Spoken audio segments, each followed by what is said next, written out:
You wake up in the morning and the first thing you do is look out the window. And what you see is not exactly a sky. It's more of a ceiling. A low yellowish-gray ceiling made of smoke, fog, and coal ash that sits permanently above the city like a lid that someone forgot to remove. The sun is up there somewhere, you know it is, but it's more of a suggestion than a presence. A pale smudge of light that filters through the haze and lands on the streets below without much conviction. You take a breath. It tastes like something burning. Because something is always burning. Thousands of somethings.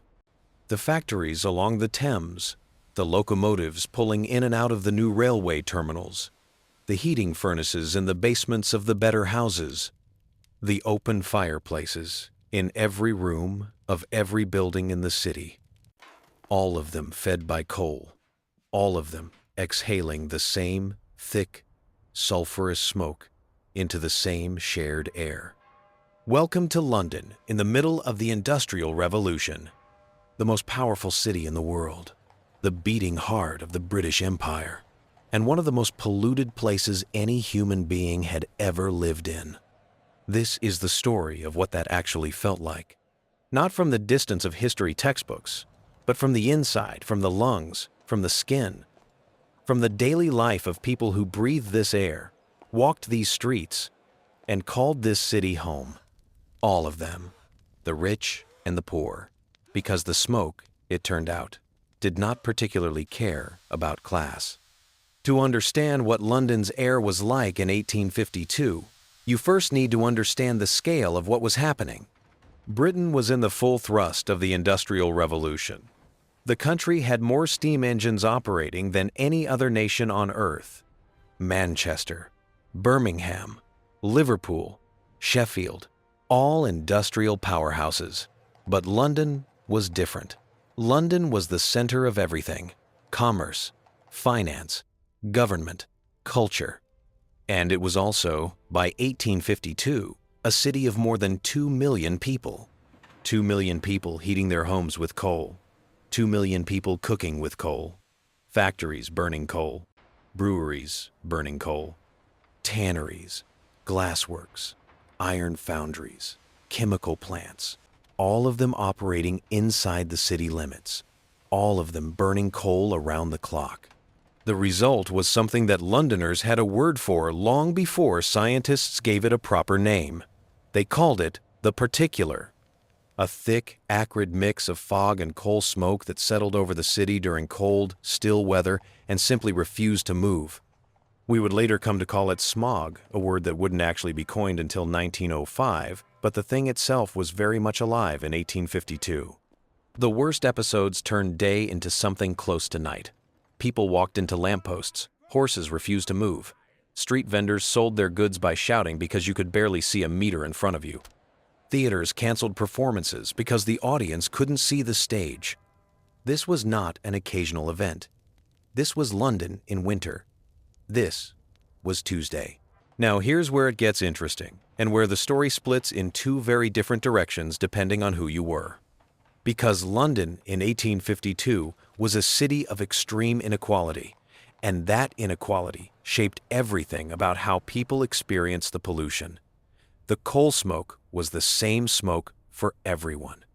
But what it meant to breathe it, where you breathed it, and what it did to your body depended enormously on your address, your income, and your class. Let's start with the poor, because their story is the one that history tends to skip over quickly.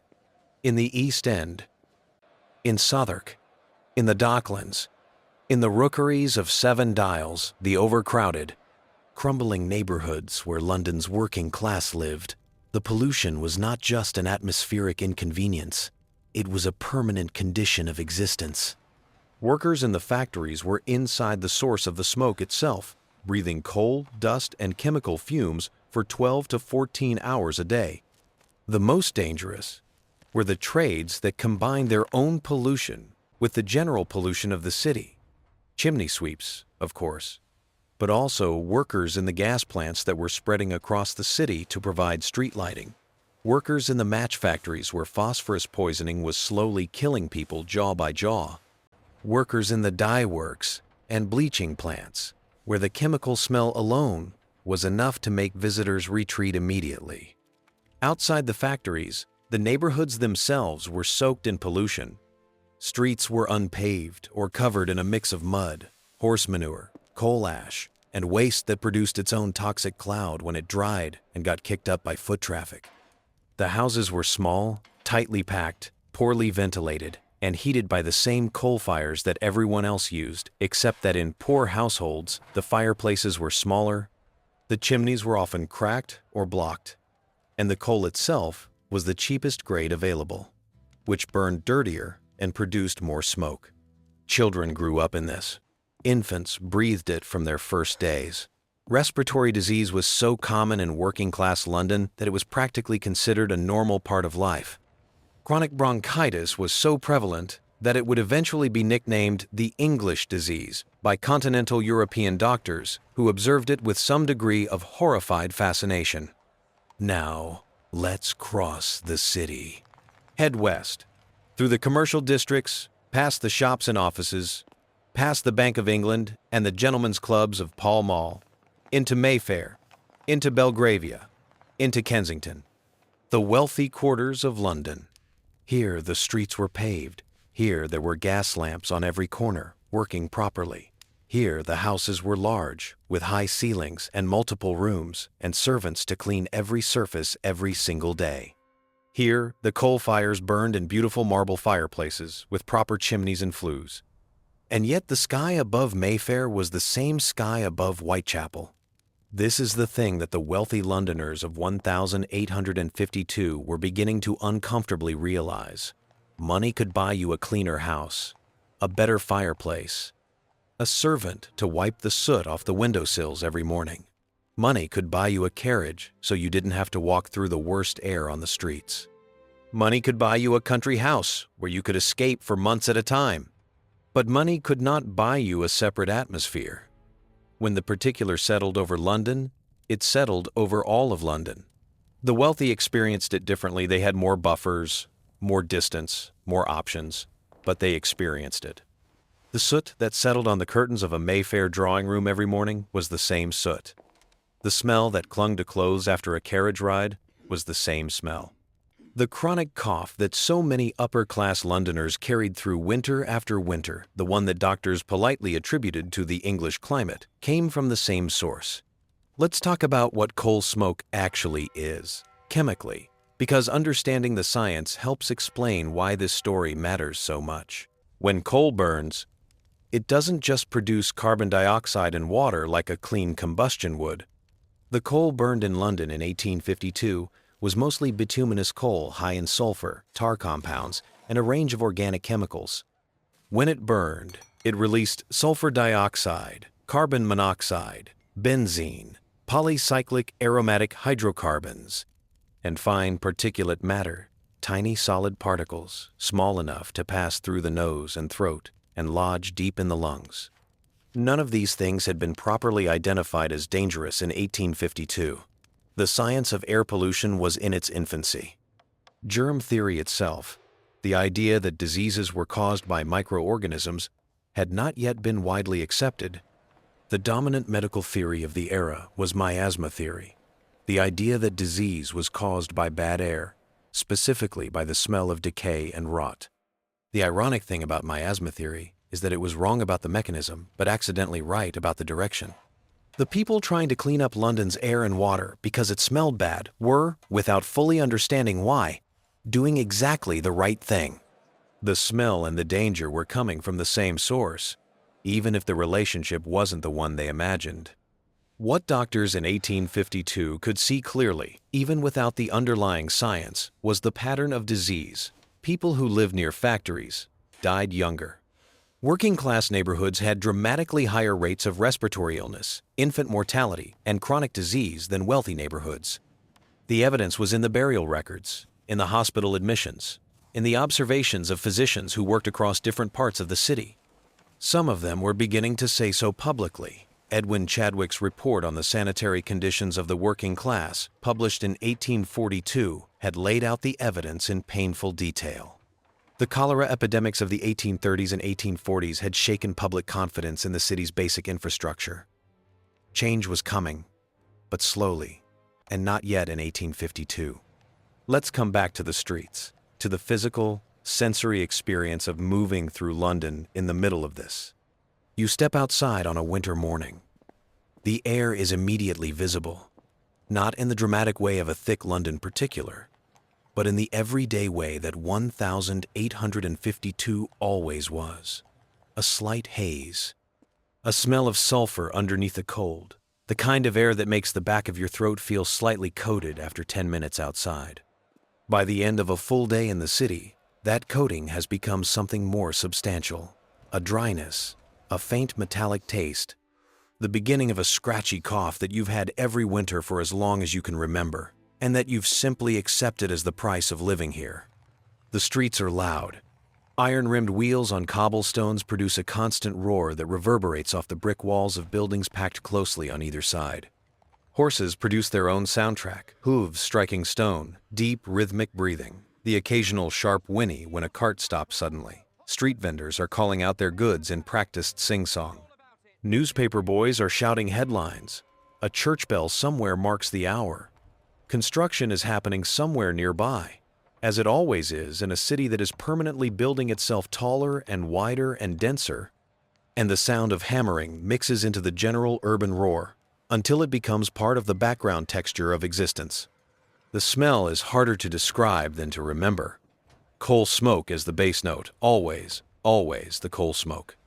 But layered over it, the ammonia sharpness of horse urine on stone, the organic thickness of the Thames at low tide, the yeasty warmth coming from a bakery somewhere on the corner. The chemical sting that drifts from the direction of the gas works whenever the wind shifts. London in 1852 smells like no other city in the world, and people who arrive from the countryside or from abroad often find their first days physically overwhelming. Londoners themselves have long since stopped noticing. The olfactory system adapts, files the smell away as neutral background, and moves on.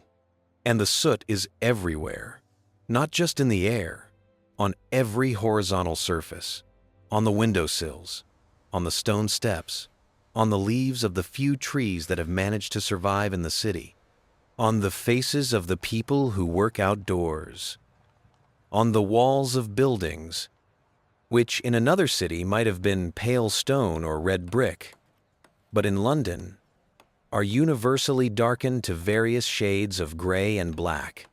The people who work in this environment develop adaptations. The street sweepers who keep the main crossings clean enough for pedestrians. And in 1852, these were mostly young boys, earning a few pennies from grateful passers-by work in the densest mix of mud, ash, and horse waste imaginable.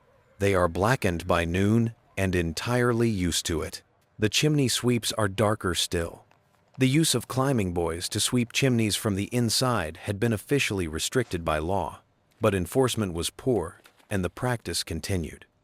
These were children, some as young as 5 or 6, climbing into narrow, soot-filled flues in the darkness, breathing coal ash directly, developing a range of occupational diseases, including a particular form of scrotal cancer caused by the carcinogenic compounds in coal tar that had first been identified in chimney sweeps back in 1775 and was still happening, unchanged, in 1852. Now let's talk about what people tried to do about it. Because the Londoners of 1852 were not passive. They were aware that something was wrong with their air, even if they didn't have the vocabulary or the science to name it precisely. And they responded in ways that tell us a lot about how the city thought about itself and its problems. The wealthy responded individually. Country houses were the first strategy. Aristocratic and upper-class families typically spent large portions of the year outside London in their country estates, at the seaside, at continental resorts. The London season, that concentrated period of high society socializing, ran roughly from May to July. Then people left. The city in August was for those who had no other option.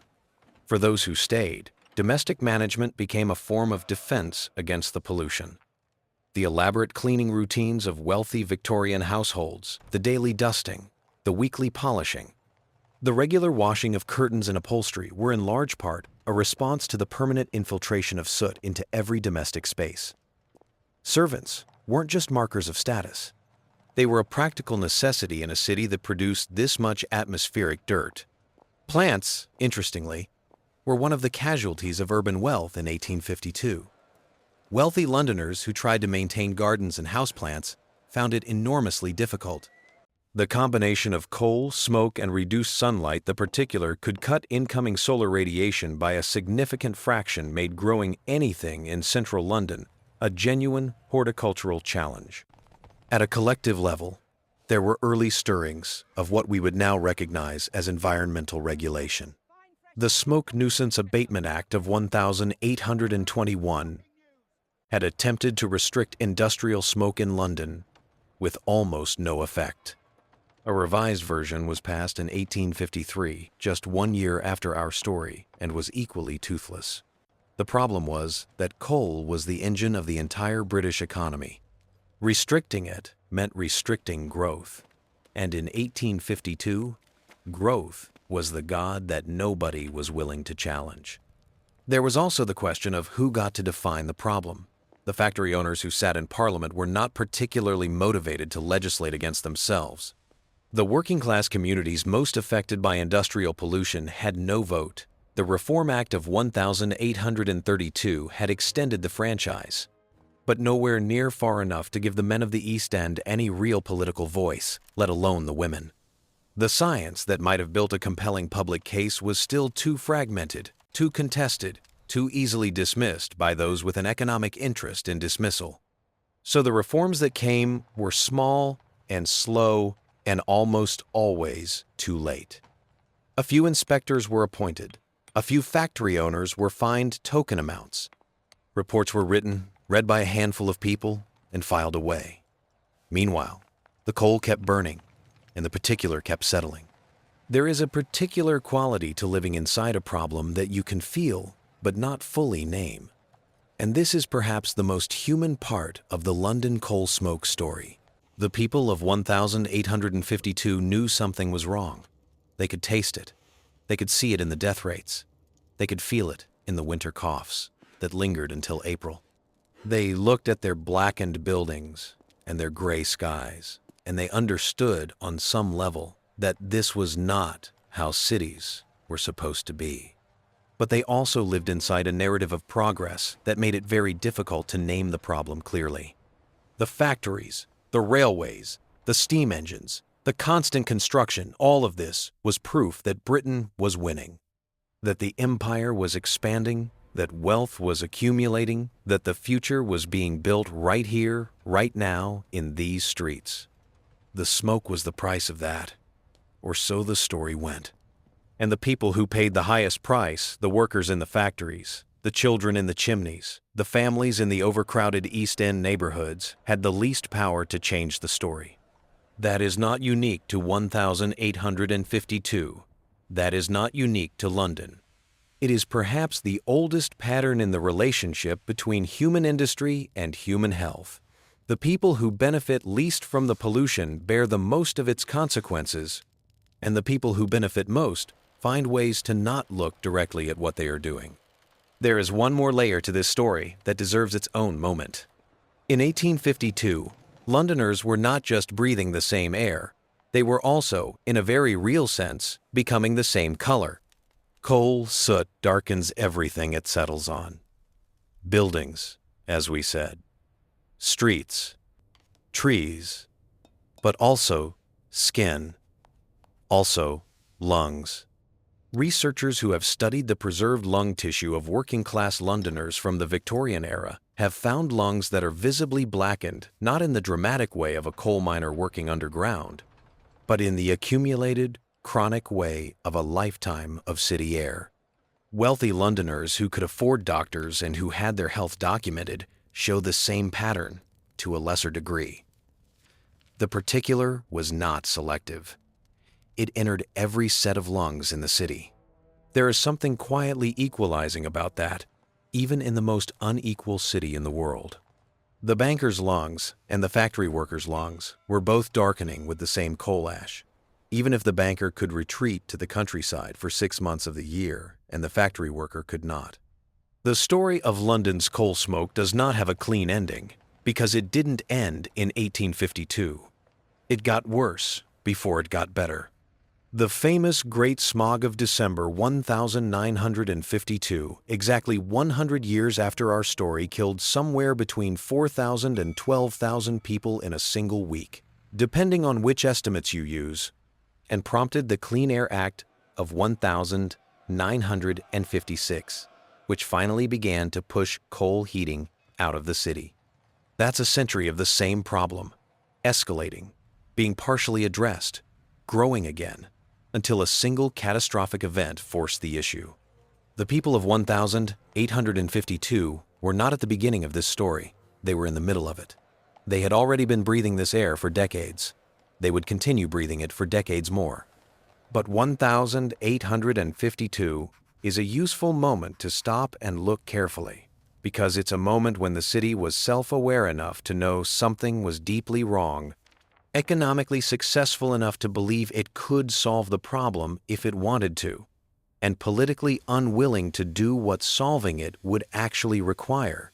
That combination, awareness without action, capability without will, is something that feels, from here, remarkably familiar. London, 1852. 2 million people under a yellow-gray ceiling, breathing the exhaust of their own prosperity, going about their lives with remarkable adaptability and remarkable blindness in equal measure. The rich coughed in their Mayfair drawing rooms and sent for doctors who prescribed sea air. The poor coughed in their East End rookeries and kept working because stopping wasn't an option. The children climbed into the chimneys. The factories kept burning. And above it all, that permanent ceiling of smoke, the London particular, sat over the city like a reminder that some things do not respect the distinctions we draw between each other. The air was the same air. It always is.